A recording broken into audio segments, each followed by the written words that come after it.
Bonsoir Gérald Bronner. Bonsoir. Vous êtes professeur de sociologie à l'Université Paris Diderot. Vous travaillez sur les croyances collectives, les rumeurs, les intox. Comment est-ce que notre cerveau peut se laisser berner? C'est d'ailleurs l'objet de votre dernier ouvrage, La déchéance de rationalité. C'est aux éditions Grasset. Vous dites que vous avez écrit un manuel d'hygiène mentale. Est-ce que ça veut dire qu'on en a tous besoin? Est-ce que nous sommes tous fous, docteur? On n'est pas fous, mais on a tous une disposition à la crédulité, y compris moi qui vous parle, c'est-à-dire, par exemple, avoir envie de croire vrai certaines choses plutôt que d'autres. On va faire une sélection dans l'information, et puis surtout, on va avoir des intuitions qui sont trompeuses. Et se mettre à distance de ces intuitions, ça s'apprend. Et c'est une petite chose que je propose, en effet, dans le livre, entre autres. À quoi est due cette épidémie de crédulité? Alors, cette épidémie de crédulité que nous traversons, c'est un terme qui peut paraître un peu paradoxal parce que nous sommes dans des pays où il y a un niveau d'éducation qui est très haut, une disponibilité de l'information. Et une grande transparence aussi. Absolument. Donc, on aurait pu espérer qu'on allait aller vers des sociétés de la connaissance, vers des démocraties éclairées. Mais malheureusement, il y a un phénomène qui rencontre un autre, c'est-à-dire le caractère ancestral du fonctionnement de notre cerveau, qui rencontre l'hypermodernité du marché de l'information. Avec Internet, c'est ça? Avec Internet, on peut parler de dérégulation massive du marché de l'information. C'est un mot qui peut faire peur, qui est très simple, qui veut dire que chacun a le droit de dire ce qu'il veut, et ça a produit une masse de données considérable. Et plus il y a de données disponibles sur le marché de l'information, plus il est facile d'aller chercher une information qui va dans le sens de vos croyances préalables, et c'est exactement ce qu'on fait. Et qui renforce du coup des raisonnements fallacieux. Du coup. Oui, nous nous constituons chacun des petites zones de confort intellectuel. Vous voyez, ce qui est en train de se fragmenter, c'est en quelque sorte notre vivre en commun intellectuel, ce rationalisme que j'essaie de défendre dans ce livre. Parce que oui, si vous avez envie de croire que la Terre est plate, par exemple, vous allez trouver facilement des argumentaires très troublants, très convaincants. Puis vous pouvez fréquenter d'autres platistes. Vous savez qu'ils ont tenu leur congrès international aux États-Unis il y a quelques mois.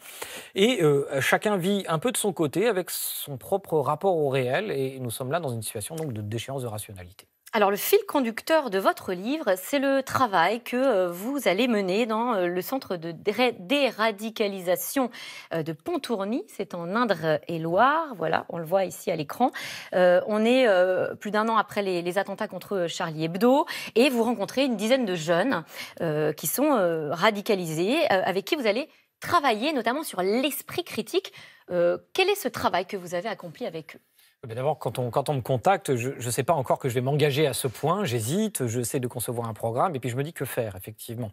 Parce qu'il n'est pas question de déradicaliser ces jeunes, je ne crois pas au terme. Ça voudrait dire qu'on retire une croyance d'un cerveau, ce qui existe dans les livres de science-fiction, mais ça ne se produit pas. On ne peut pas, puis on ne doit pas le faire. Chacun a le droit de croire ce qu'il veut.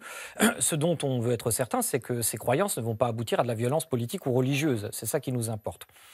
Et la meilleure stratégie, à mon avis, celle en tout cas que j'ai essayé de développer, c'est effectivement de stimuler le système immunitaire intellectuel de ces jeunes, de prendre non pas leurs croyances, je veux dire, à rebours. Je n'ai pas discuté de leurs croyances avec eux, mais j'ai discuté des processus intellectuels qui ont pu les conduire à ces croyances, en essayant de leur montrer, de leur faire comprendre par eux-mêmes que ces processus, ils étaient souvent fautifs, et je crois qu'ils s'en sont rendus compte.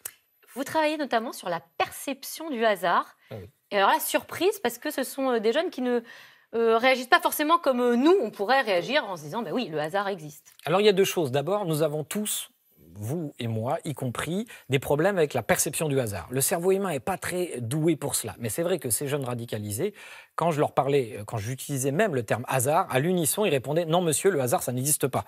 Ce qui est assez logique quand vous êtes dans un monde où vous pensez qu'il y a une entité supérieure, un Dieu qui régit toutes sortes de choses. Ce qui est intéressant là-dedans, c'est qu'on sait que dans les dernières phases de la radicalisation, quand ils sont vraiment à la pointe, eh bien, les individus ont tendance à croire que l'univers leur parle, leur envoie des signes. Vous êtes en voiture, il y a 3 feux verts d'affilée, eh bien c'est par exemple un Dieu qui vous dit que vous êtes sur la bonne voie. Mais ça, nous aussi, on le fait. Moi, j'ai déjà été à un feu rouge en me disant si le feu vert passe à 3, j'aurai mon bac. Voilà, vous le faites, nous le faisons tous. C'est de l'humain qu'il y a derrière ça. C'est bien du fonctionnement du cerveau, sauf que eux le font un peu plus fort, un peu plus inconditionnellement, un peu plus radicalement que vous, et que ce type de dérégulation de la perception du hasard, ça les conduit à des croyances qui peuvent être assez dangereuses. Il y a d'autres biais qu'utilise le cerveau, donc que vous décortiquez avec eux, en tout cas grâce à des exercices pratiques. Par exemple, le biais d'intentionnalité.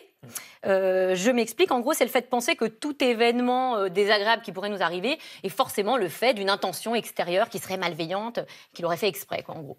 Absolument. Et ça, on est tous pareils, là aussi. C'est-à-dire que nous sommes tous porteurs du biais d'intentionnalité. Quand il y a un incendie, etc., on cherche des coupables. Même quand il y a un tremblement de terre, on cherche des coupables. Et d'ailleurs, il y a des théories du complot qui vous expliquent que derrière, il y a des armes américaines, etc. Eh bien, ces jeunes, ils ont un cerveau tout à fait comme nous, simplement embarqués dans certaines croyances, effectivement. Ils ont un rapport hyperbolique, c'est-à-dire amplifié à ces biais.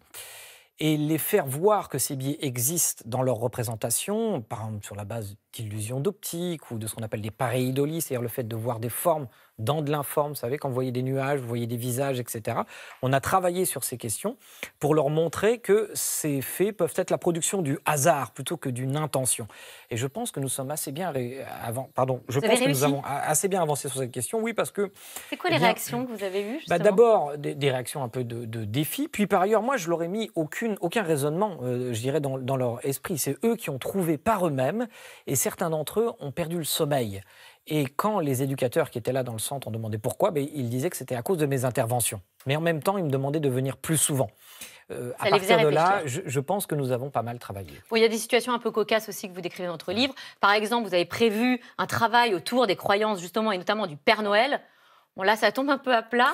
Ça tombe un peu à plat. Et c'est d'ailleurs ça m'a un peu fendu le cœur parce que j'ai découvert que la plupart d'entre eux n'avaient pas fêté Noël. Il y avait Alors, il y a la religion quand même. Il y a la question de la religion, puis il y a aussi la question de la misère sociale. C'est-à-dire qu'un certain nombre d'entre eux n'avaient tout simplement jamais reçu de cadeau de leur vie, d'après leur dire. Et bon, j'avoue que là, effectivement, un ange a passé, comme on dit.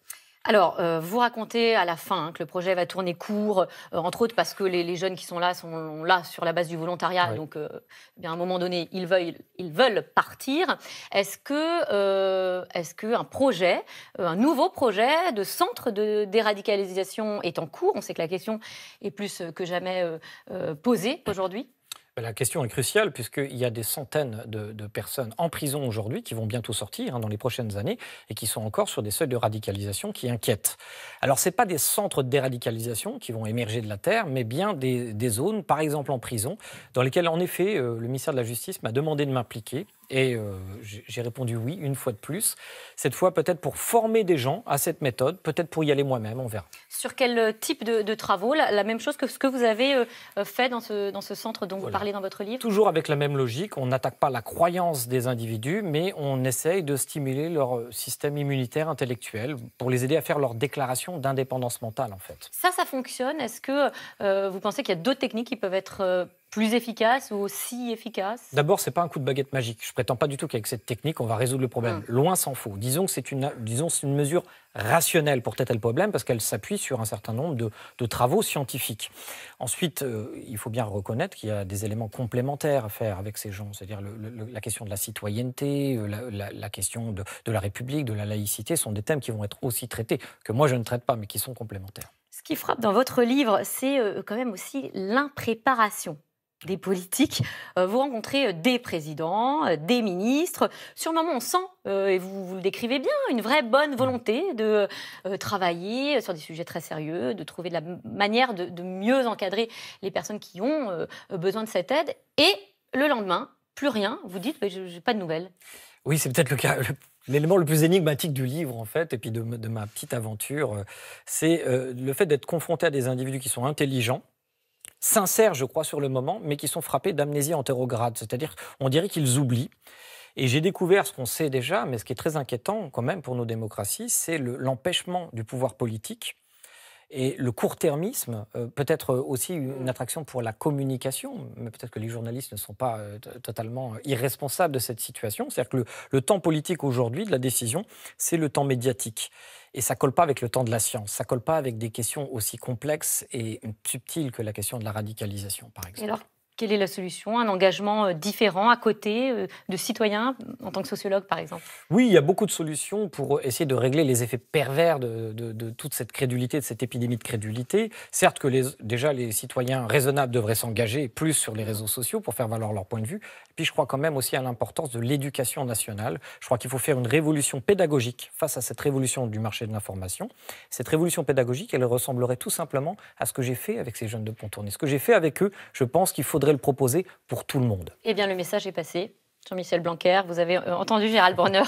Merci à vous d'être venu sur notre plateau. Je rappelle le titre de votre livre, Déchéance de rationalité, aux éditions Grasset. Tout de suite, c'est dans l'air. Ne bougez pas, c'est dans un instant.